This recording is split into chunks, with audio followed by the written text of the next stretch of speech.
Hola, ¿qué tal? Soy Lolis. El día de hoy les traigo un libro para las niñas de 9, 10 años hacia arriba.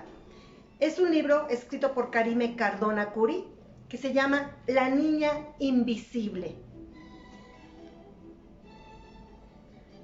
Si se dan cuenta, es un libro un poco extenso. Por lo pronto, vamos a leer nada más 1 o 2 capítulos y les voy a dejar en la cajita de dónde lo pueden conseguir, de qué editorial es. Comenzamos.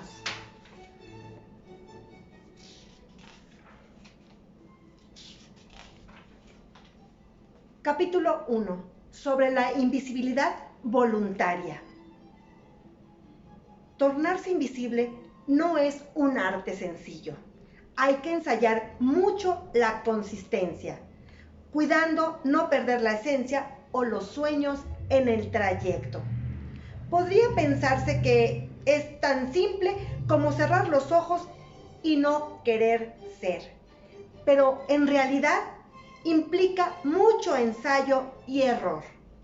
Lidia lo comprendía, puesto que ella era una artista de lo invisible. Lidia nació con esta cualidad, aunque es bien sabido que cualquiera puede adquirirla, con un poco de paciencia y práctica. Las señales fueron graduales. Primero fue su habilidad para encontrar todo lo que se perdía en casa. Bastaba con que Lidia cerrara los ojos, visualizando la prenda en cuestión, y como sonámbula deambulaba por la casa dando pasos a oscuras, hasta que una voz interna les susurraba el sitio exacto en que se encontraba el objeto. Este arte resultó provechoso, porque a su padre se le perdían continuamente las llaves, la despensa, y de no ser porque la tenía pegada, al menos eso decía la mamá de Lidia, también perdería la cabeza. La segunda señal fue su charla constante con los espíritus que rodeaban su casa. En realidad, no solo su casa, la escuela, la biblioteca y sobre todo la casa de la abuela. Las ánimas, como les llamaba Abue Cata, eran pálidas sombras de pensamientos, recuerdos magullados y en ocasiones coloridas figuras humanas.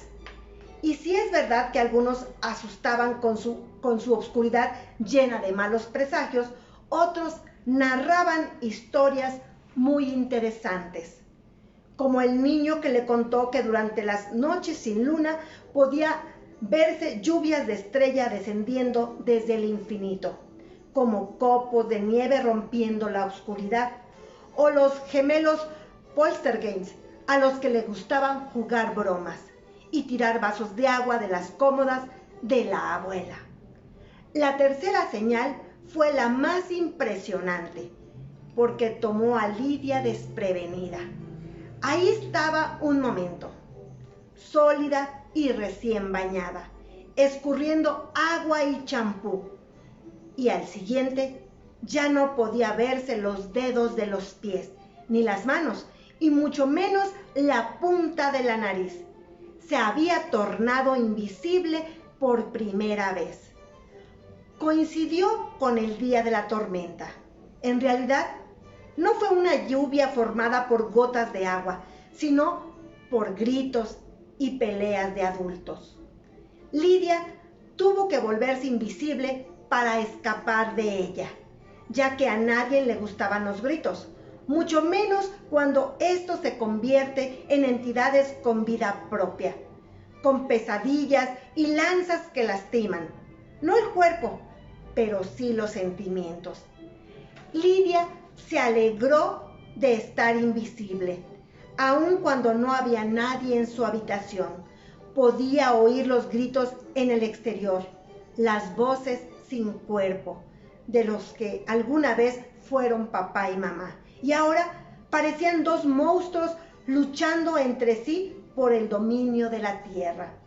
Después se oyeron 2 golpes secos, como si cada monstruo cansado de no poder derrotar al otro, se hubiera encerrado en su propia madriguera.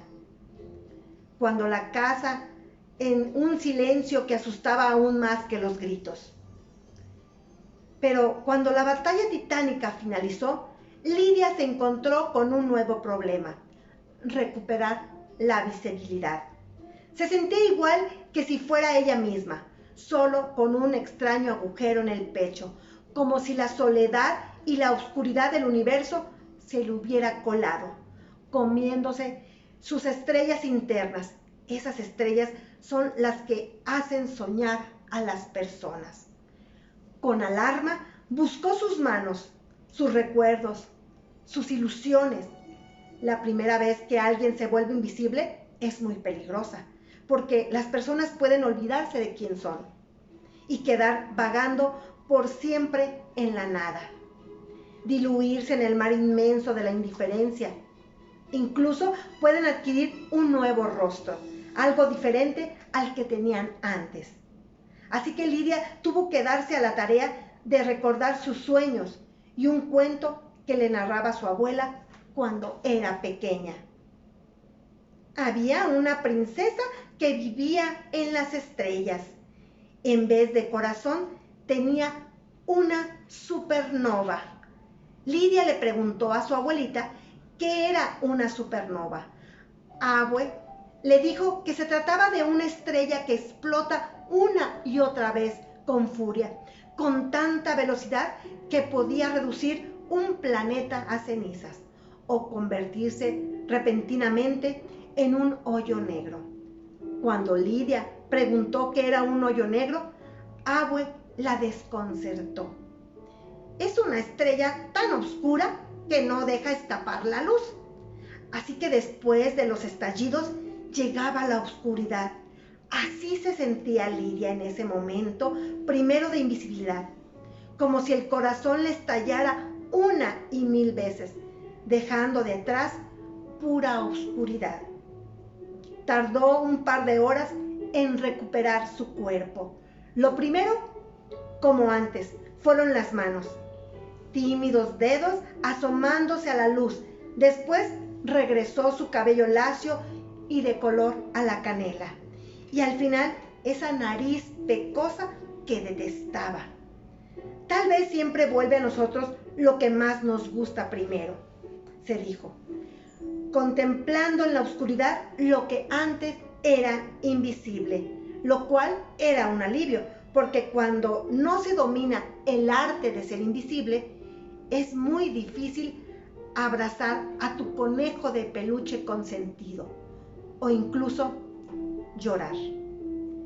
Lidia estuvo pensando durante toda la noche la mejor manera de no perderse en el aire cada vez que se volviera invisible. Comenzó a ensayar sus desapariciones con timidez hasta que pudo dominarlas como una artista, como la mejor de las magas, esas que aparecen y desaparecen de las cajas. Y aunque el medio del espectáculo no le llamaba mucho la atención, Lidia pensó que bien podía ser como todas ellas y de pronto aparecer en el mundo secreto al que van todas las cosas que se pierden. Tal vez incluso al sitio mágico que existe entre el ser y no ser. Segundo capítulo, sobre la invisibilidad heredable. Soy invisible, mamá, dijo Lidia. No, no lo eres, respondió Carmen con ese afán que tienen los adultos de saberlo todo. No puedes verme, insistió Lidia, haciendo gala de sus habilidades. Solo te estás escondiendo, dijo su mamá. Lidia suspiró y siguió adelante. Se hallaba explorando los requisitos ocultos de la casa, esos sitios a los cuales solo se puede acceder cuando se es invisible. Pasadizos secretos, zonas fantasmales, áticos y sótanos llenos de recuerdos. Mamá estaba enojada. Siempre lo estaba en los últimos días. Tal vez era porque papá haciendo uso de sus propias habilidades, había desaparecido de la casa unas semanas atrás. Y justo un mes después de que Lidia descubriera que podía hacerse invisible. Lidia trató de convencer a su mamá de que nada malo ocurría. Era normal que las niñas de 9 años se asustaran al tornarse invisibles, pero los adultos era otra cosa. Ellos podían controlar sus desapariciones sin perder su esencia, sin dejar de ser. Mamá no quiso escucharla, ni siquiera cuando Lidia le demostró que había heredado de su papá el arte de ser invisible. No va a volver, dijo con pésimo humor, que se forma como una nube negra encima de su cabeza. A Lidia le hubiera gustado contarle a su madre sobre todos los mundos secretos que había descubierto, y por pura curiosidad comenzó a buscar a su papá en ellos. Tal vez, si lo encontraba y volvían ambos a la normalidad, mamá recuperaría su buen humor. Así que desde ese día, una semana atrás, Lidia practicó el arte de la invisibilidad con más ahínco, entrando a todos los mundos invisibles y pasadizos secretos que pudo entrar, como el túnel en el jardín. Era de verdad que su casa tenía un patio trasero pequeño y que el jardín frontal solo constaba de un par de macetas y 3 metros de maleza. Pero eso era solo la parte visible. En realidad, cuando viajaba al otro mundo, al sorprendente mundo de lo no observable, descubría que su casa no estaba pegada a otras casas pequeñas, como parecía de ordinario, sino que gozaba de un extenso jardín, de esos que aparecen en las películas antiguas sobre mansiones encantadas. En ese jardín podía verse estatuas que se parecían mucho a los familiares de Lidia. Aquella tenía la nariz ganchuda del tío Oscar, la de más acá los ojos saltones de la tía Verónica. Una se asemejaba mucho a su abuela paterna, grande con el cabello enredado en tubos, la falda amplia, las medias a la rodilla. En ocasiones también olía como esa abuela, a panqué horneado de nuez y pasas. Pero lo más interesante de ese jardín era el túnel oculto. Se encontraba más allá de las estatuas y de un árbol viejo que semejaba a los que aparecían en el bosque encantado de Blancanieves. Es decir, con ramas retorcidas por manos y sin hojas. Y por supuesto, poseía una boca que gritaba y largos dedos, los cuales asustó mucho a Lidia la primera vez que los contempló. Sin embargo, al paso de las horas descubrió que el árbol era solo un engaño, una de esas cosas que se ponían los antiguos guardianes para asustar a las personas y alejarlas de un tesoro, como las gárgolas o los dragones. En las raíces del árbol encontró un túnel. Era estrecho al principio y muy amplio al final. Conducía a un sitio por debajo de estas, en el que había una puerta que daba al mundo al que van los juguetes que se han accidentado. Sí, todas las pelotas, muñecos y caballitos que alguna vez se han ponchado, perdido o han sido atropellados, estaban ahí. Ese día, Lidia regresó muy contenta del mundo invisible. Se sacudió las manos. Al estar invisible, no impide que de vez en vez te ensucies con cosas de otros mundos, como la Tierra, y trató de explicarle a su mamá lo que acababa de descubrir. «Encontré un pasaje secreto», comenzó Lidia con mucho entusiasmo. «¿Dónde has estado?», gritó en cambio su mamá, contemplándola de pies a cabeza, como si viera un monstruo de garras grises y ojos oscuros. «Estás llena de lodo». «En un pasadizo secreto», trató de explicar Lidia, pero mamá la mandó a bañarse sin escuchar nada. «Voy a tener que zurcir esta ropa yo misma», gruñó molesta, «y con el turno doble que acabo de tomar». Luego se quedó murmurando muchas cosas para sí misma. A Lidia le hubiera gustado preguntar qué era un turno doble. Sonaba como un giro en alguna clase de baile, pero hasta donde sabía, su mamá trabajaba en la oficina de un contador. Lidia creyó al principio que el contador contaba cuentos, pero resultó que lo que contaban eran números y se la pasaba asustando a la gente con esos números. Bueno, en realidad, ¿a quién no le asustan los números? A los contadores, quizá. Lidia se bañó, aún preguntándose qué eran los turnos dobles. Tal vez quería decir que su mamá debía quedarse días enteros contando números y multiplicándolos, que era una tarea muy difícil si no te sabías las tablas completas. De hecho, aun cuando te las supieras, era una tarea complicada. Al salir, mamá le sonrió. Lo siento, Lidia. No quise regañarte. Es solo que las cosas ya no son como antes. Estaremos un poco apretadas hasta que nos estabilicemos de nuevo. Tenemos que acostumbrarnos a un nuevo ritmo de vida. Era un discurso largo y triste. Mientras lo comentaba, mamá hacía pucheros, como si la nube negra sobre su cabeza tratara de arrojar relámpagos al cielo y romperlos en pedazos.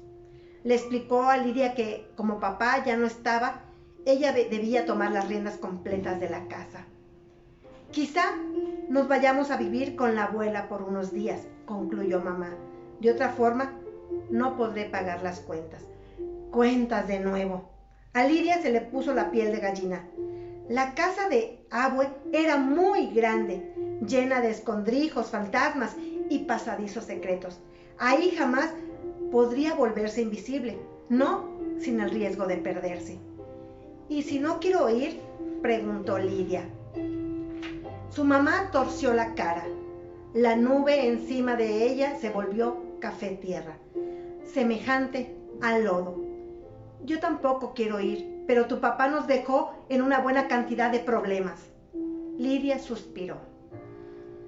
Sabía que explicarle a su mamá en esos momentos el arte de la invisibilidad sería tiempo perdido.